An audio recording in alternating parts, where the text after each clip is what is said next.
Hello, everybody. A very good morning to all of you. Thank you so much for joining us today. Great to see the participation that we are seeing. Thank you so much. A big shout out going out to our team from the Italian Pavilion, who's going to be joining us right from Italy and taking us through this beautiful workshop. My name is Kavisha Pancholi, and I work with the Expo School Program team. Thank you so much for giving us your time today. I know it's your summer holidays. I hope you've had a really nice summer break, and the rest of the days go well as well, and you're geared up for the next academic year. So yeah, wishing you guys all the very best, and thank you so much for joining this session today. We will get started in just about I would say 5 to 10 minutes from now, just waiting for a few more of your friends and your some other students from different schools to join in. So just give us about 5 7 minutes and we will get started. But in the meantime, I would like to introduce you to my colleague Mariam Al Mehri. Is she here? Okay, so she's going to join in just a bit, and we Yes. will get started. So, oh, there she is. Mariam, are you there? Yes, I'm here. Good morning, everyone. If you remember, I was with you guys in the first day, and I'm sure you guys are going to absolutely love this workshop that's prepared by the Italian Pavilion. I've Yes, had a sneak peek of what you guys are going to have for today, and trust me, it's amazing. it is indeed. There's something really exciting coming your way. So just stick around. We will get started in about 5 to 7 minutes. But once again, thank you so much for giving us your time. Hope you're enjoying this wonderful summer holidays and getting geared up for the next academic year. We will start in about 5 to 7 minutes.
everybody. A very, very good morning to all of you. Thank you so much for joining this session.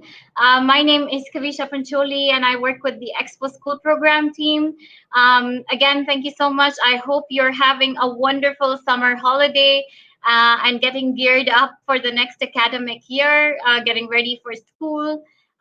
Today we have this wonderful session brought to us by our team at from the Italian Pavilion, which we are very excited about. I really hope you enjoy the session. We also have, if I'm not mistaken, some students who've joined us right from Italy. So a warm welcome to all of you as well. We're very excited to have you guys. So thank you so much for giving us your time. Without any ado, actually, I'm going to start by handing over the platform to our team at Italy. So over to you, Khadija. Thank you, Kavisha, for this exciting introduction. And good morning, everyone. Welcome to David Summer Explorers, the very first digital workshop towards Expo 2020 Dubai, dedicated to the discovery of the David. We hope your summer vacations are going well. And well, my name is Khadija Tawfiq, and along with Chiara Bajellesi, my colleague, I will be chairing this workshop. And we're greatly honored to have the opportunity to chair it just 1 month before the next World Expo in Dubai. Indeed, it's time for everyone to come together to mark this incredible milestone. You're invited to celebrate with us and count down to Expo 2020 Dubai. Our welcome is the welcome of the entire Italian Commissioner's Office and of the University of Florence, whose team will walk us through the steps of the discovery of David.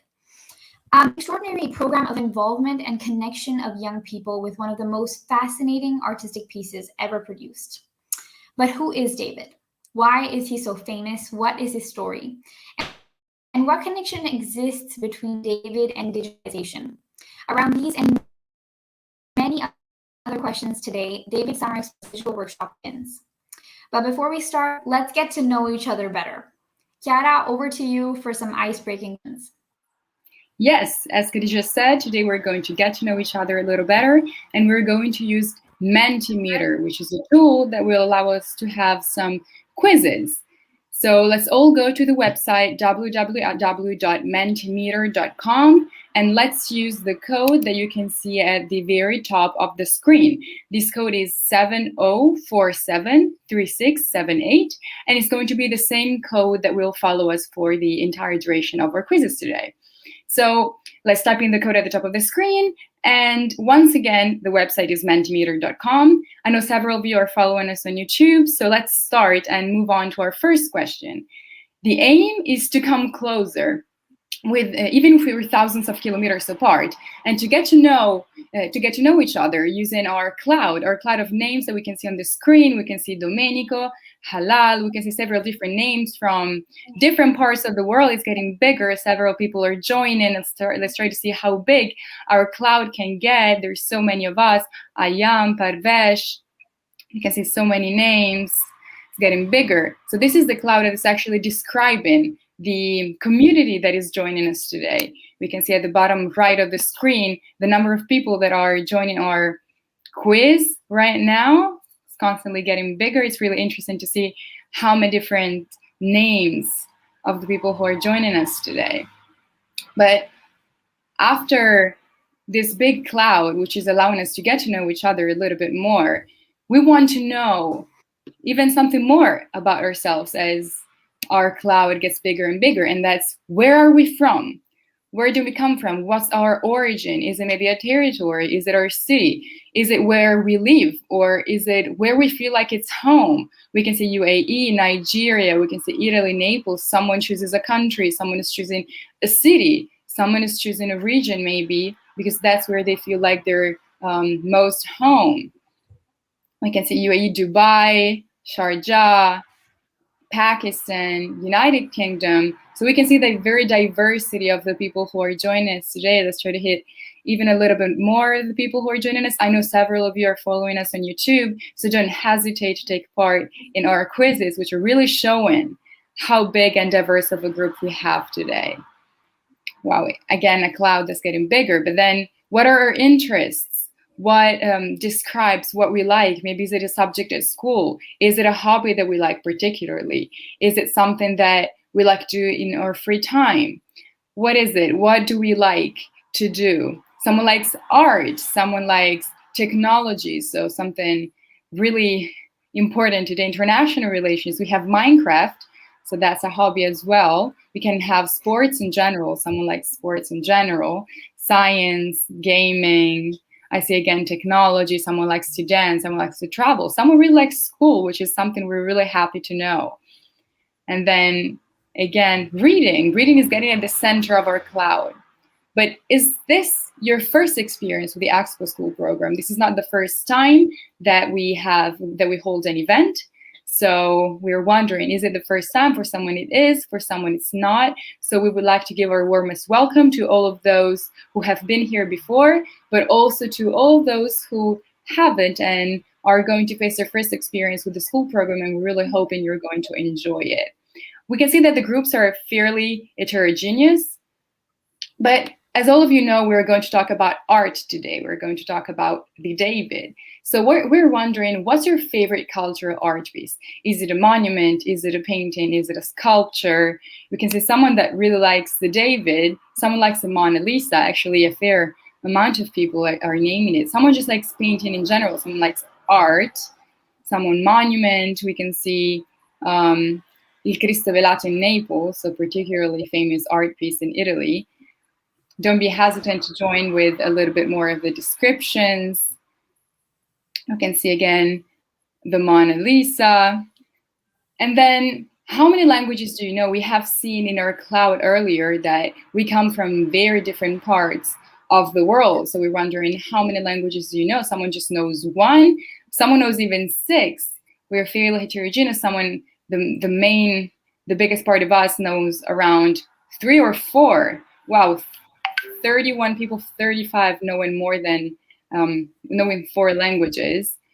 This is extremely interesting and is going to allow us to communicate even better since we have different languages and cultures that are connecting us today. And last question for this quiz. So have you ever been to Florence? We have talked about languages and culture and artistic masterpieces, so we can't but talk about Florence, the city of Florence.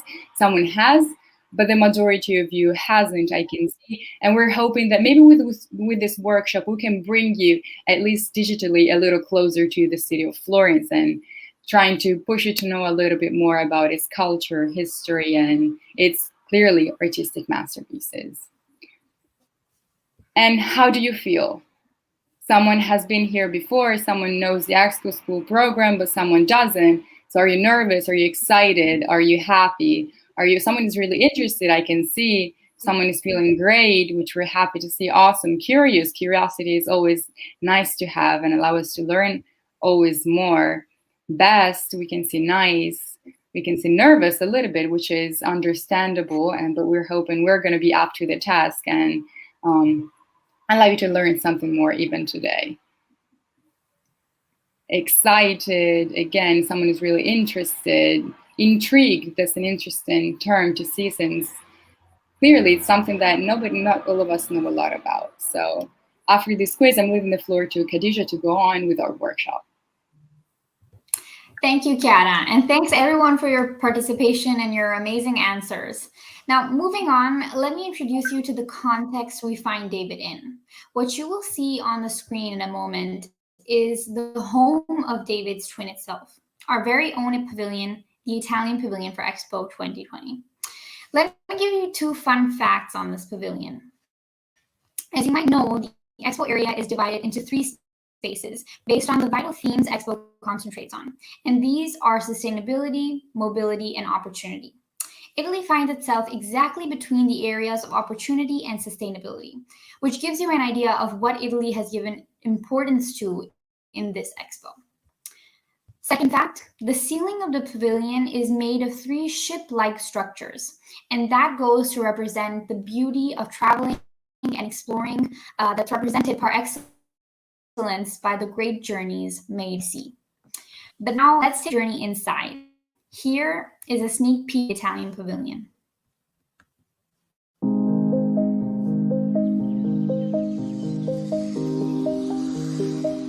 Think of art, the legacies of the many Mediterranean cultures. Think of Italy's wealth of marvels. The talent and skill of men and women who look to the future. Beauty connects people. Italy travels to Dubai. Expo 2020, the first universal exposition in the Arab world.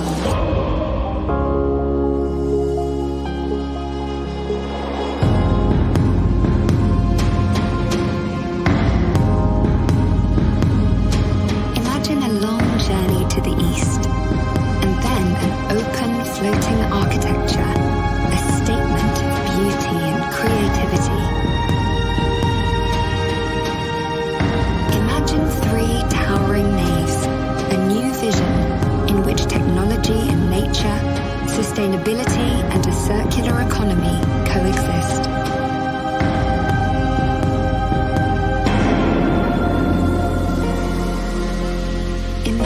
Welcoming and energizing place, a pulsating and generating hive of new discoveries and connections, an oasis where experience, memory and emotion play out, at the core of Expo 2020. Beauty connects people. This is the Italian Pavilion, vision of a future that is already upon us.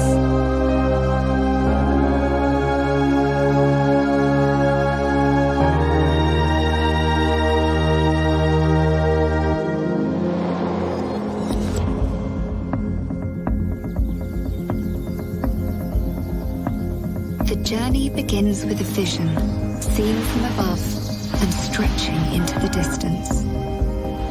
Come see the Belvedere and its display of beauty.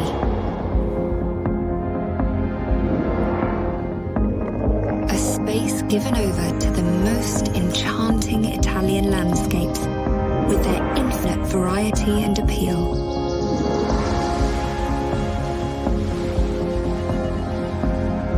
Admire the beauty of quality craftsmanship. Many different stories of talent and creativity.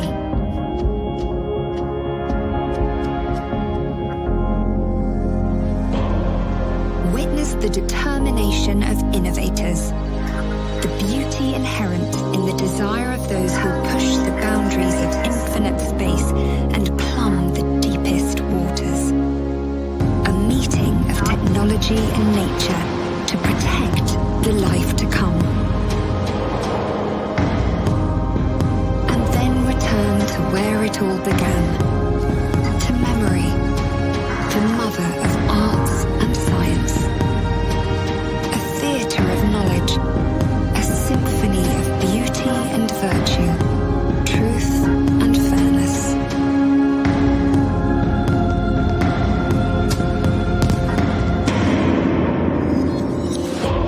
Beauty connects people.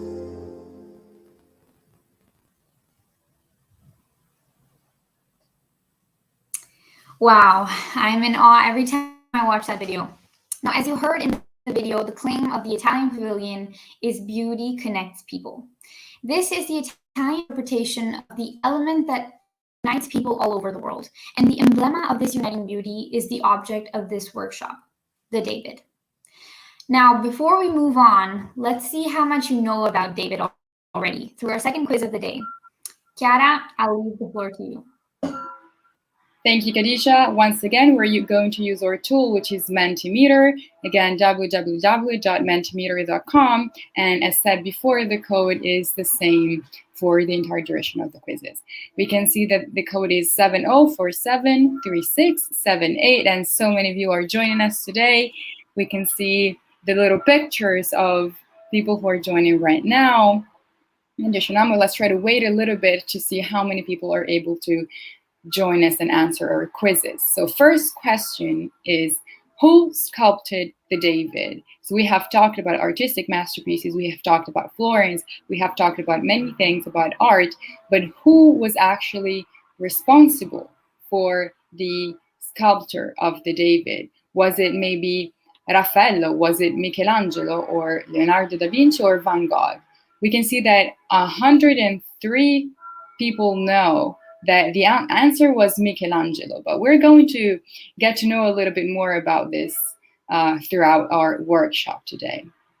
Our second question is still related to the knowledge that we have on the David, and in particular, it has to do with the date. So when was it made? In which period in history was our David sculpted? Was it between 1604 and 1608? Was it between 1475 and 1480? Was it in the 1700 and 1707 or 1501, 1504?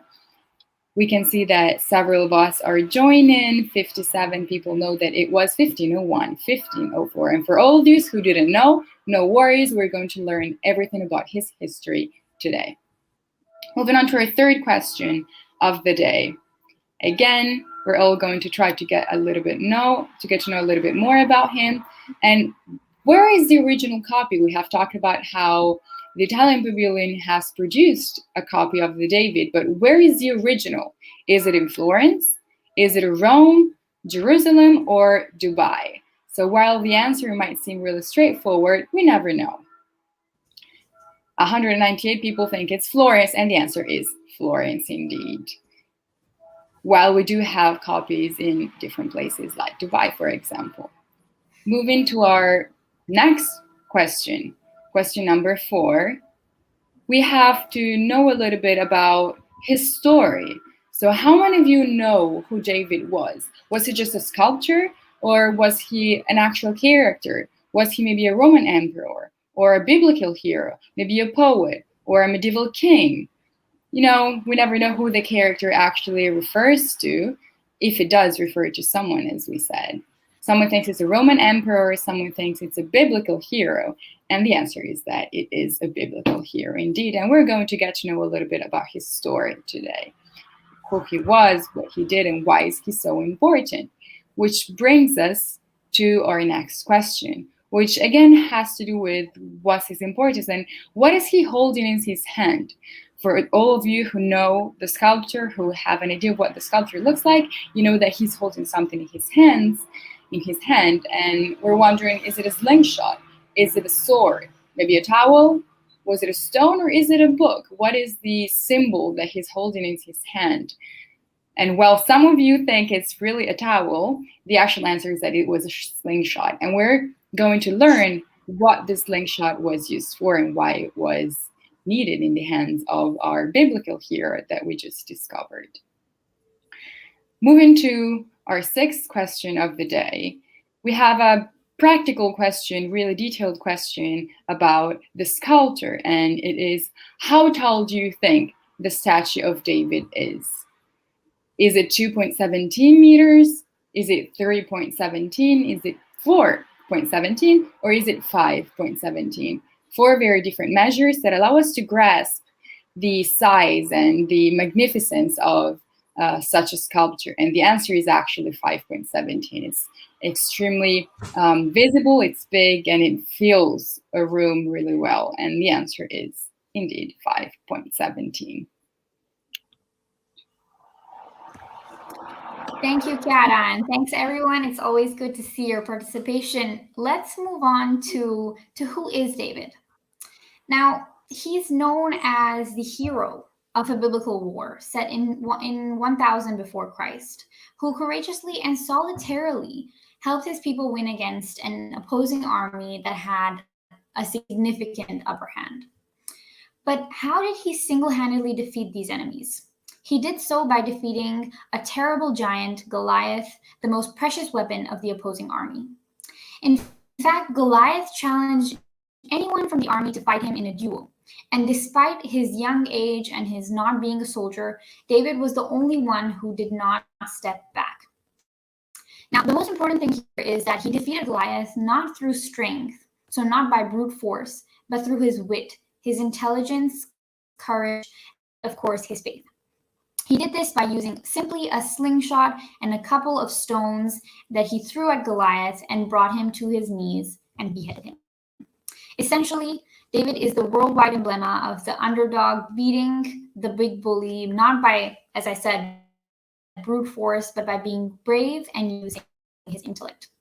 So this takes me to, why is he so important for our pavilion? First of all, the David is internationally known as a symbol of beauty, an icon in the world of art, the most realistic representation of man at the time. Every man in Florence could identify with David. However, there are some imperfections. If you look closely at the statue, you will realize that his hands and his head is disproportionately large. And this is no mistake. They are intentionally highlighted because they represent the thought before an action, so the head, and then the parts of the body that carry it out, so the hands.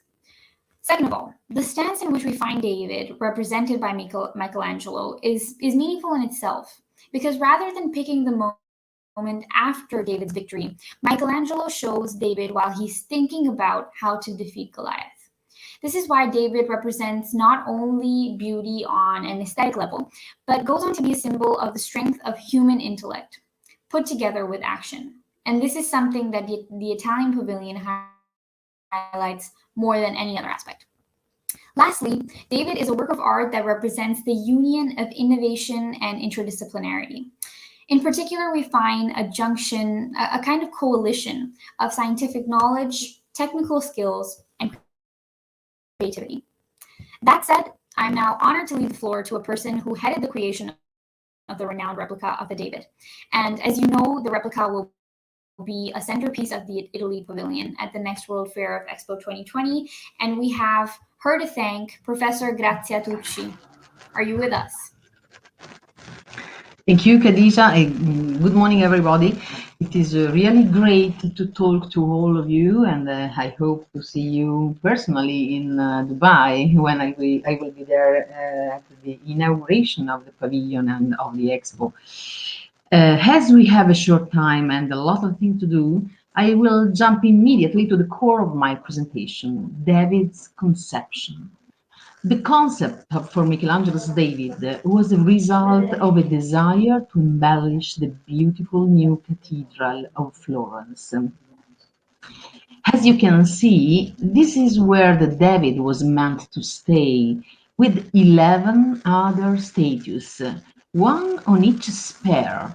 Sproni is the Italian name of this part. To choose on a paper the position was simple. The hard part was to execute the plan, so this dream of a sculptural enhancement into reality failed. David was instead placed in a public square outside the Palazzo Vecchio, the seat of a civic government in Florence, where it was unveiled on 8 September 1504, becoming an obvious political symbol too. David communicated the freedom and the fight against tyranny on which the Republic was founded.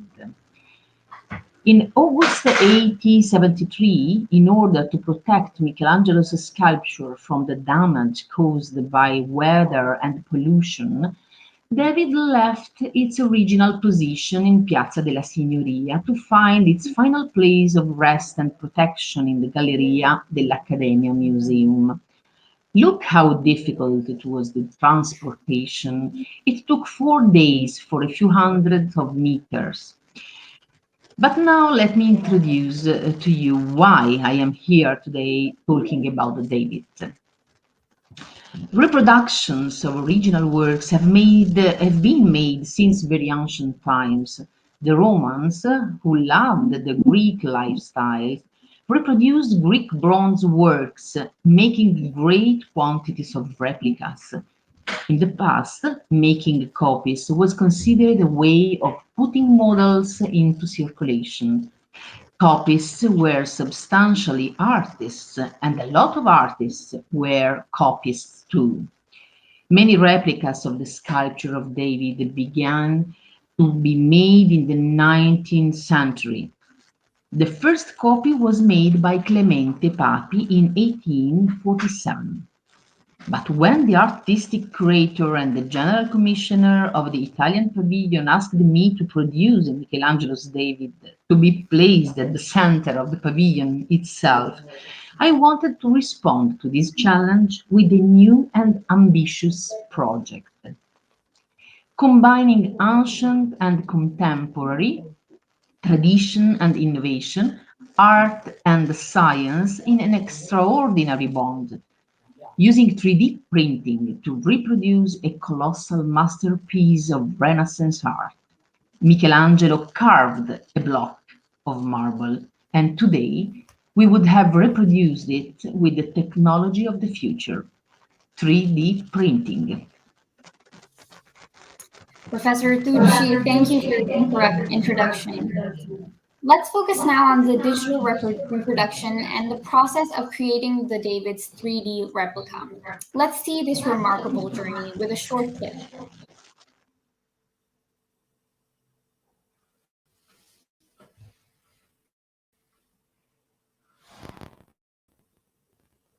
Michelangelo's David is one of the world's most famous statues. It's spectacular. David has been celebrated for its sculptural perfection. Wow. Technology is amazing. I know. Right? And restorers will make use of a copy of the master. Artists have left us countless copies. Battery of Italian engineers and Мире копию Давида работы Микеланджело. The Italy Pavilion of the World Fair in Dubai this Italia si October. presenterà con una delle icone più famose della storia dell'arte, una riproduzione in 3D, pensate a grandezza naturale del David di Michelangelo.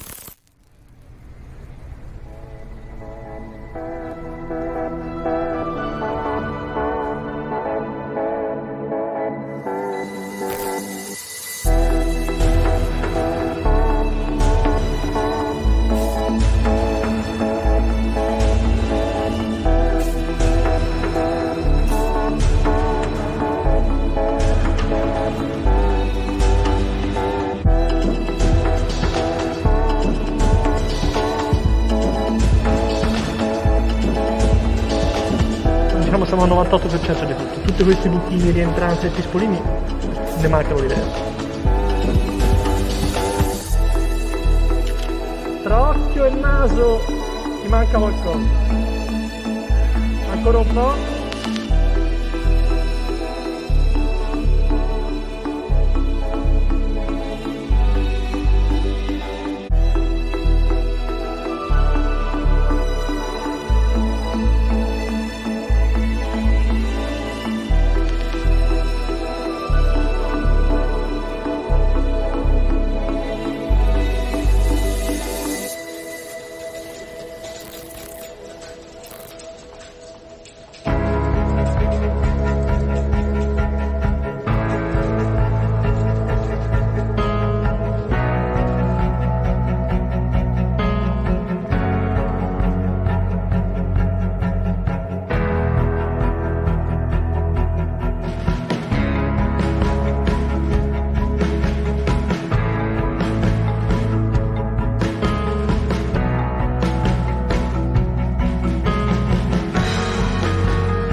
This was a fantastic insight on this complicated process, and we'd like to ask Professor Gucci to share her firsthand experience.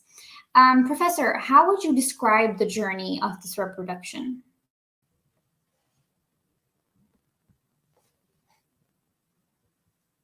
Oh, sorry, it was unmuted.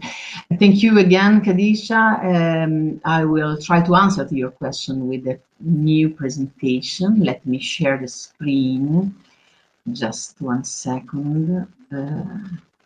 Can you see the screen? Not yet. Yes, we see it now. Okay. Just a second. I will talk about chocolate. You know, these are chocolate masks. Do you know how they are made? With a mold. Here is an example of a mold. But how was the mold made? It may be a shape of fantasy or a copy of a real object. For example, in the past, to make a plaster cast, the original was coated with a protective layer and the liquid plaster was poured into a formwork to obtain a negative shape.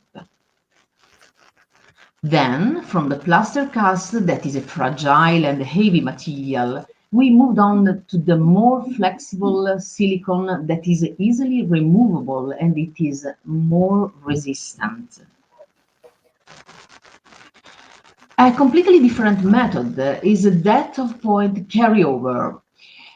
Basically, it consists in creating a special reference system around the statue to be copied. Even simple plumb lines, taking the coordinates of some points of the sculpture, the most external at the beginning, and placing them on a block of marble equipped with a similar reference system. This is an instrument built during the Renaissance, which allowed classical models to be measured with great precision in order to reproduce them with scientific accuracy. The system involves the use of a graduated disc and a plumb line to identify through an angle, a distance from the center, and a length, the coordinates of any point of a sculpture. In the 18th century, the concept of coordinates was adapted to a more practical system, that of the metered frame. The use of casts for the reproduction of cultural heritage is now banned, and the methods that we have seen are the forefathers of the present method of reproduction. What is digital scanning if not a collection of special coordinates of many points? We can say that digital technologies are changing our approach to documentation and conservation of heritage. Through 3D scans, the reproduction of a sculpture can be made without touching the work itself. What is more, owing to their accuracy, there will be no differences between the reproduction and the original. What were the steps? You saw them in the movie. First of all, obtaining a sort of digital cast in the most important part, because this is the most important part, because it is the numerical archive of the sculpture and represents the best way to safeguard the memory of the sculptured forms over time. These virtual models can be used for different purposes: reconstruction of missing parts, offer inaccessible points of view, monitor and evaluate the risks due to the degradation of materials, and for educational and communication purposes. For the first time, the field of cultural heritage has singled out the digitization technologies used in the world of industry and borrowed them for its own purposes to achieve these levels of accuracy in short time. Two survey tools were used: The first is a device with a structural light sensor. It is mounted on a special tripod and it projects a sequence of colored geometrical patterns. At the same time, in just a few seconds, two video cameras acquire the pattern projection and color at set angles. A second tool that measures the overall volume was used to avoid mistakes when joining these partial acquisitions. This instrument consists of a tracker combined with a laser scanner. The scanner is handheld and moves in parallel to the surfaces to be digitized. It acquires up to 156,000 points per second. On the other hand, the tracker calculates the scanner's position and orientation in space. Then, from the digital model, we moved on the physical reproduction with the latest generation 3D printer that allowed large print size and speeds. As you can see, it uses UV light to solidify thin layers of a gel. The David has been made by 14 pieces in 160 hours of printing. A past of marble dust and glues was stuck to the printed surfaces to imitate the original on the basis of ultra-detailed photographic documentation. The marble dust finish gave the surfaces of the work the same material appearance as the original. It even shows the sign of time, the traces left on the stone by the tools used by the artist to sculpt the work, and the defects and damage to the material.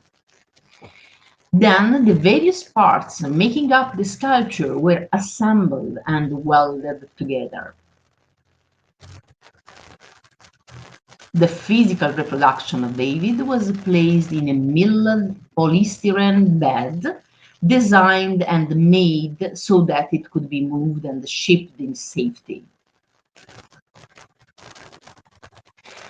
The work was carefully loaded onto the means of transport and finally arrived in Dubai, where it was installed in a theater of memory.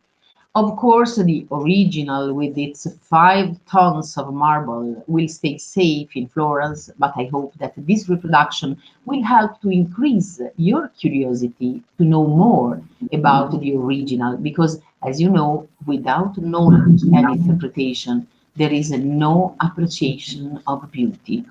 Then I hope to see you all in Florence. I will leave the floor to Khadija again. Thank you. Thank you, Professor Tucci, for your amazing insight on this process, and we'll see you again shortly. Now let's hear from our explorers. Once again, connect to Mentimeter. Chiara, I'll leave the floor to you.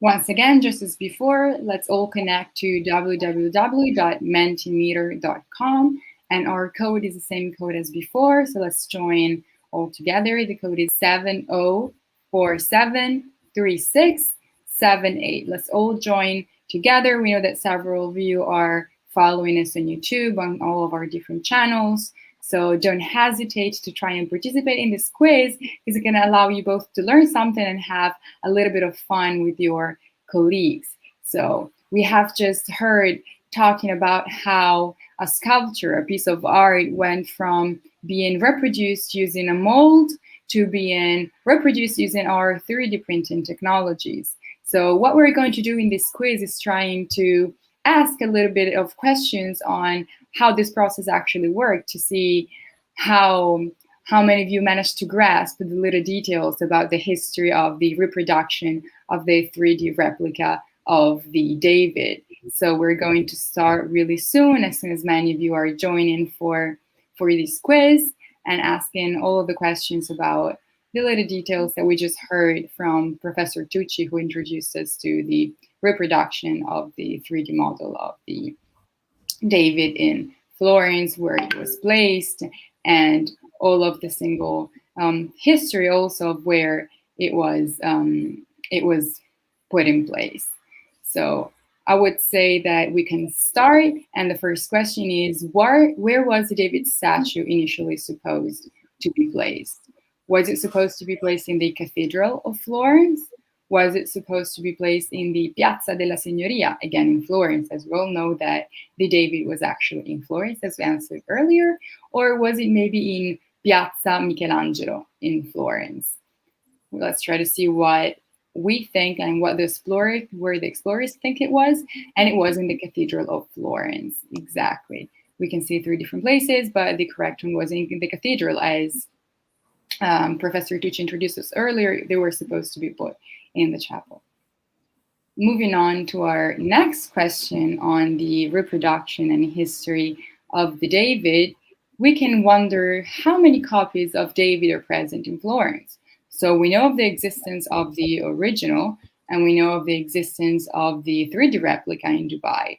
But how many copies are currently present in Florence? Are there more than one? We have heard that there were supposed to be more than one, since they were supposed to be placed all around the chapel. So let's see what we think. The correct answer is 3. 3 copies are currently present in Florence of the David, with respect to the original 12 that were supposed to surround the church. Moving to our question number 9 out of 13, we can see that we're wondering something even different, and that's, what was the material that was used for the replica of Expo 2020 Dubai? Was it bronze? Was it marble, or was it made of resins? We know that the original was made of marble. We know that 3D printing usually uses resins. We know that bronze, however, was extremely important in history in the reproduction of artistic masterpieces. So let's see what this 3D replica was actually made of. The answer is resins, but I do see how many of you chose to select marble, since the 3D replica was actually covered in a paste of marble, as Professor Tucci told us earlier. So it actually included this marble paste as well, but the inside was completely made of resins, which is the material usually used for 3D printing. Moving on to our next question, it's something about transportation. So we know that the statue the original is 5.7 meters high. So you can imagine how hard it must be to move it. So our question is, how was this replica, which is just as big as the original, moved and brought from Florence to Dubai? Was it flown by air, or was it just driven to Dubai? Did it get there on a boat, so by sea, or did someone walk, maybe with this replica on their shoulders? The answer is by air. Indeed, it was flown to Dubai. So with this is the end of our 3rd quiz of the day.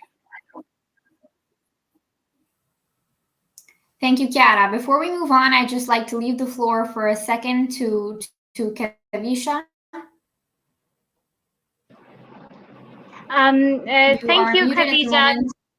No, I just wanted to actually speak about Menti, but I think people had joined in, so that's completely fine. Over to you. Thank you. Fantastic. So thank you again. Thank you for your participation. It's always good to see you participating. For our next part, Professor Tucci is still with us, and I'd like to leave her the floor once again to give us an insight on the importance of her work in the bigger picture. So, Professor, how important is the digitization of cultural heritage, in your opinion?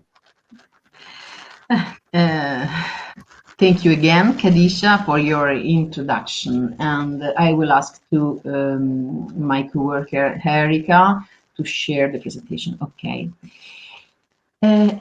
As mentioned in David's session, we are talking about documentation and cultural heritage. In this section, we will better explain these 2 concepts. Let's start with one definition of cultural heritage.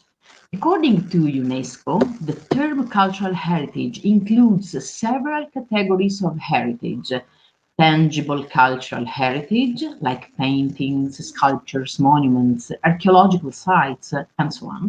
Intangible cultural heritage, like oral tradition, performing arts, rituals, or natural heritage, like cultural landscapes, heritage in the event of armed conflict. But what is an example of cultural heritage? You can think of the 7 wonders of the world as example. The most remarkable creations of humanity, like the Great Pyramid of Giza, the Lighthouse of Alexandria in Egypt, or the statue of Zeus at Olympia. Some of these wonders no longer exist, but they have remained in the memory as a testimony of humanity's know-how from antiquity and a legacy to modern generation. And also we have other modern heritage, like the Colosseum in Rome or the Great Wall of China. Cultural heritage is an expression of human identity, and we must preserve it as much as possible. UNESCO is the United Nations Education, Scientific and Cultural Organization. It seeks to build peace through international cooperation, and it has created a World Heritage List, including cultural and natural heritage around the world considered to be of outstanding value to humanity, to be protected and preserved for future generations. In fact, a common element in the identification of an asset as cultural heritage is the recognition of its fragility. Let's think as an example of a patient with an unknown disease. A doctor would ask for specialist tests to understand the problem and propose a cure.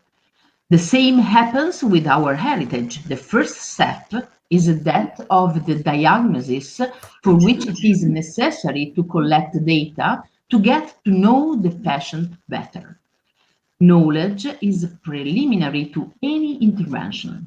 A 3D model that describes the shape and the size of the heritage is the first step towards knowledge and then for protection and conservation.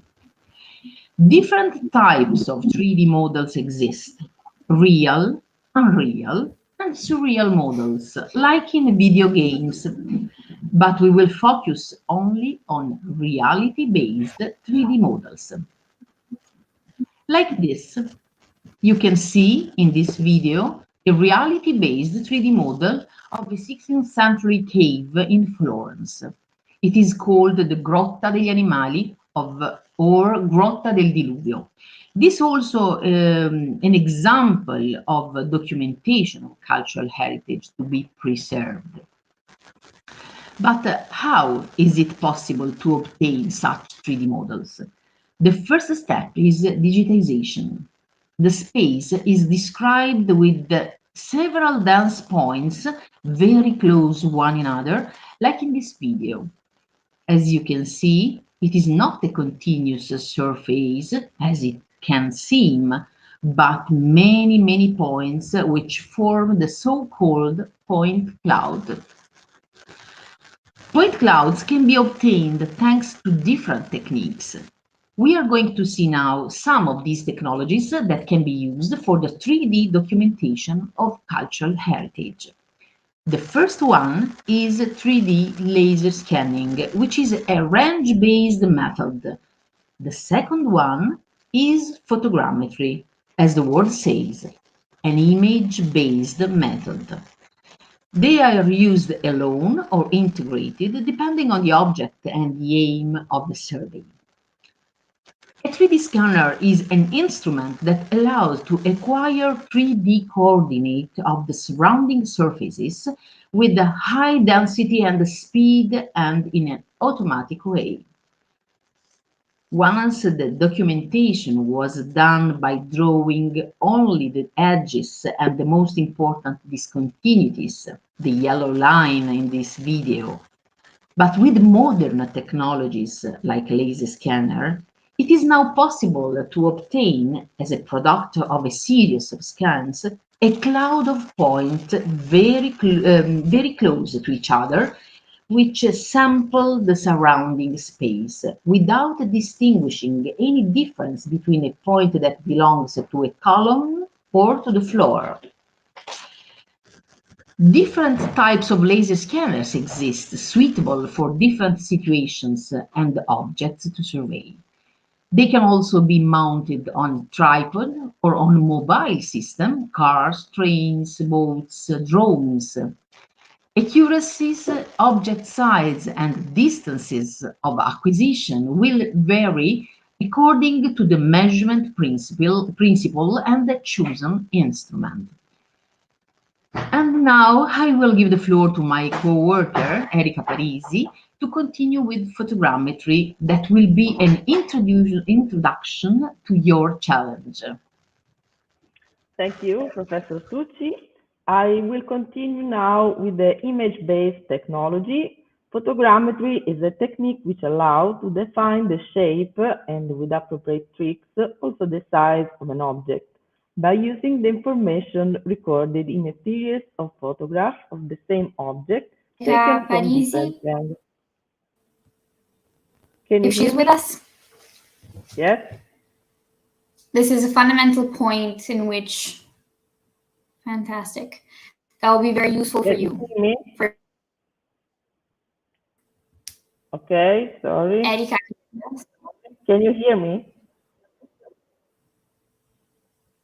Yes. Yes, we can. And can you see the screen? Yes. Yes. Okay, so I was saying about photogrammetry. We'll repeat. Photogrammetry is a technique which allows to define the shape and, with appropriate tricks, also the size of an object by using the information recorded in a series of photographs of the same object taken from different angles.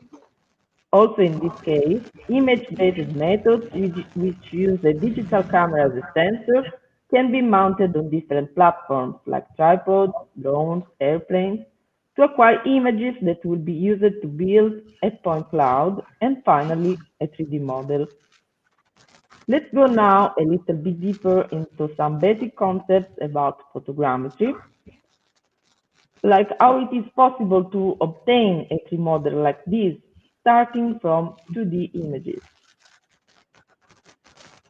If you record the object, shooting photos from different angles and by moving with regular steps around it, each photograph records in a 2D space the appearance and shape of the 3D object from a specific angle.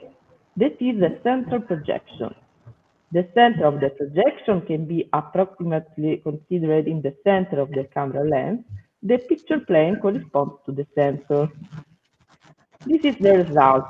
All the images record in part the same portion of the elephant. Let's now take into account only the photos and imagine placing them where they were at the time they were shot. We will try to simplify how it is possible to reconstruct the two-dimensionality of the photographed object. Since images were acquired with a good overlapping, it is possible to find in each image some points representing the same detail of the object. We call them homologous points. We can imagine a ray of light starting from each homologous point, projecting the point from the image plane into the 3D space. If the images are correctly oriented, as they were placed when they were shot, the different rays will intersect in the 3D space in correspondence to the object surface. In general, the more photos that record the same portion of the object, the more will be the intersecting rays, the better will be the 3D reconstruction. If you repeat this operation of projecting the 2D information from the photos to the 3D space of the model for several points, like all the image pixels, you will finally reconstruct a 3D model.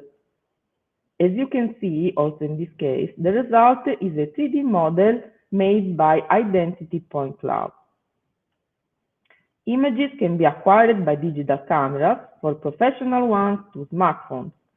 You will see further details and tips on the acquisition and processing phase in the session dedicated to the digital challenge.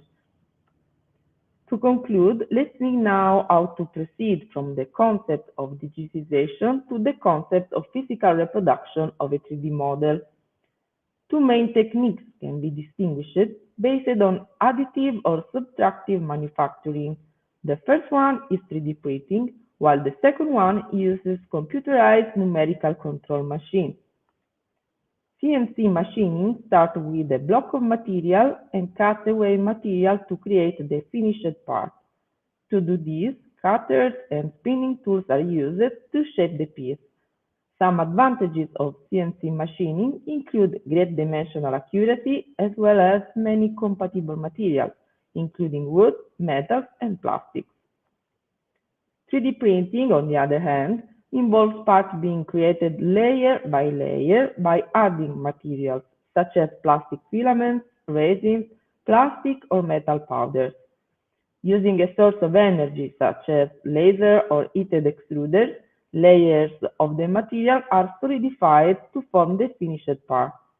Advantages of 3D printing include its freedom of shape, application in many sectors, accuracy, speed, and ability to cut costs and weight in parts. So this is the end of a journey from a real object through its digital twin and finally to its reproduction as a new real, as it happened for the David reproduction. Thank you for your attention, and I will now give the floor back to Chiara and Khadija.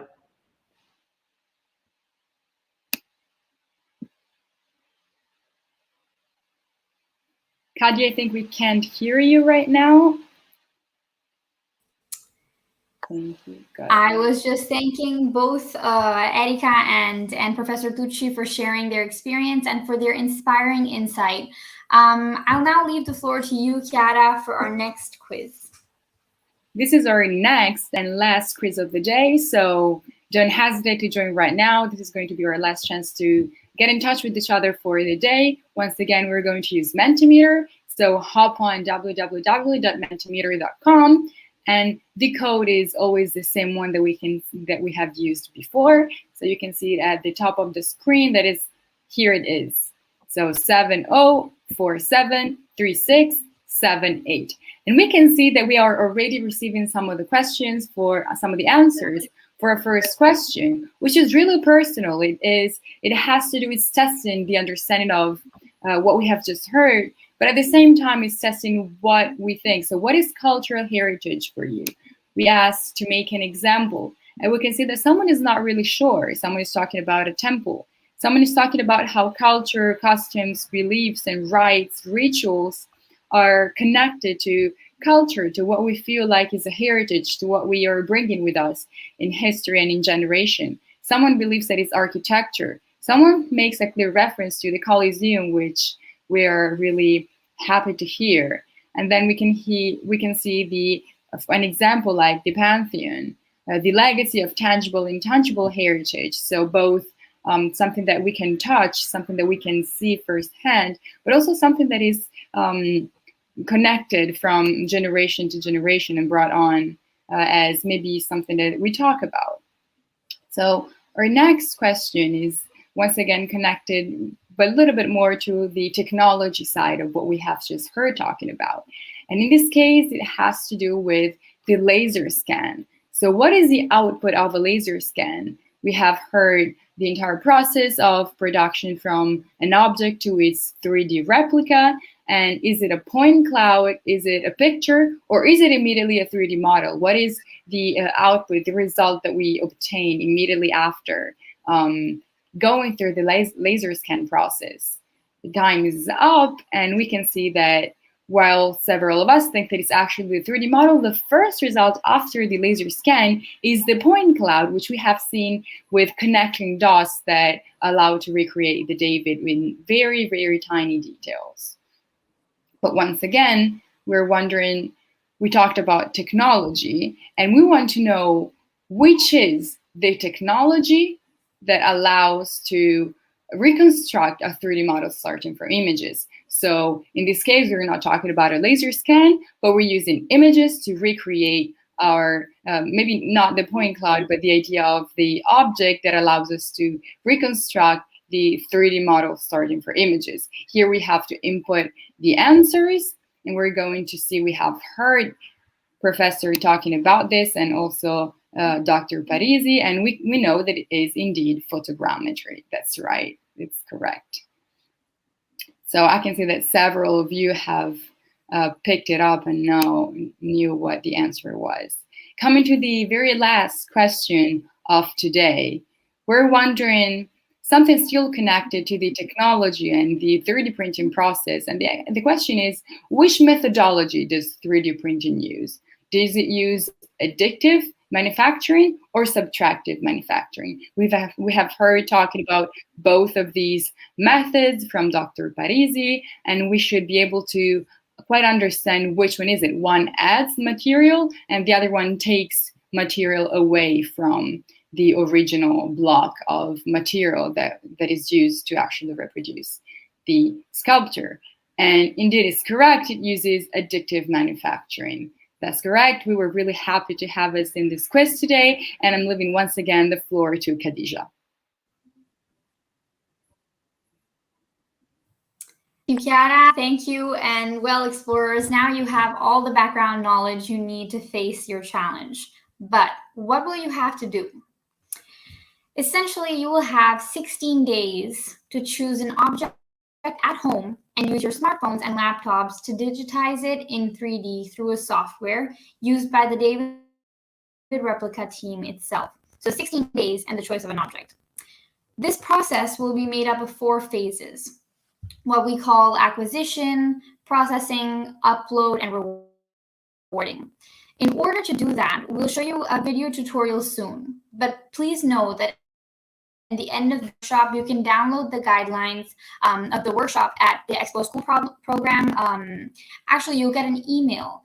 You'll get an email from for the website with the guidelines, and you can also find the guidelines on the Italy Expo website. But for now, please follow me. So, step 1, all you have to do is choose a small object to digitize indoors. Do not choose an object which is particularly hairy, shiny, or transparent.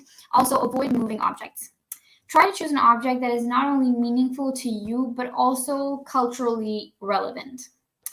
The second step is to take a large amount of pictures of the object you've chosen.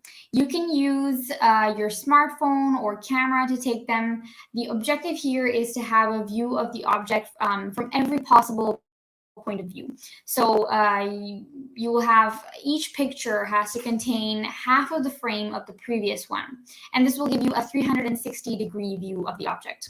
You will have a sheet to place the object on to make sure that you can get this view. Next up, we move to the more digital phase. Here you'll have to download the 3D Flow Zephyr free software and upload the pictures you've taken. All the instructions and links to guide you through this phase are provided in the kit. Once you've uploaded the pictures and followed the next few steps on the program, the software will provide you with a textured mesh of the object, essentially a digitized version of it. Once you have that, all you have to do is take 3 screenshots of your final product, one lateral view, one from the frontal view, and one from above. Lastly, we ask you to share your masterpieces with us. How? By posting them on social media, either on Instagram or Facebook. What we ask you to do is actually upload these screenshots with the hashtags, the hashtags that you might be able to see on the screen right now, which are Expo School Program, Expo Summer Explorers, Beauty Connects People, and David Explorers. Here, the last thing I have to say is that for this is the 20th of August. So again, you have plenty of time. Lastly, the final evaluation will consider the overall appearance of the 3D model. In particular, your model will be judged by the Italian Pavilion staff on the basis of how detailed and The winner announcement will be on 15th of September, live on Italy Expo's YouTube channel. And the authors of the best 10 models will have the opportunity to visit David itself within the Italian Pavilion at Expo 2020 in the flesh. I would just like to add but now let tutorial recap all of these instructions. We would like to highlight that while all of Khadijah's presentation seems really maybe hard, maybe complex, you don't have to worry about anything, since you will receive some guidelines by emails that will describe once again every single step of the process that you have to go through. So no worries, and we're waiting for your submissions. We can't wait to see your objects that you choose cultural that are connected to your person. So don't worry, and we're waiting for your uploads with your hashtags. Thank you.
Well, with that, we shared with you this video tutorial. Just to remind you, you will receive the instructions with this video tutorial and some guidelines on your email address.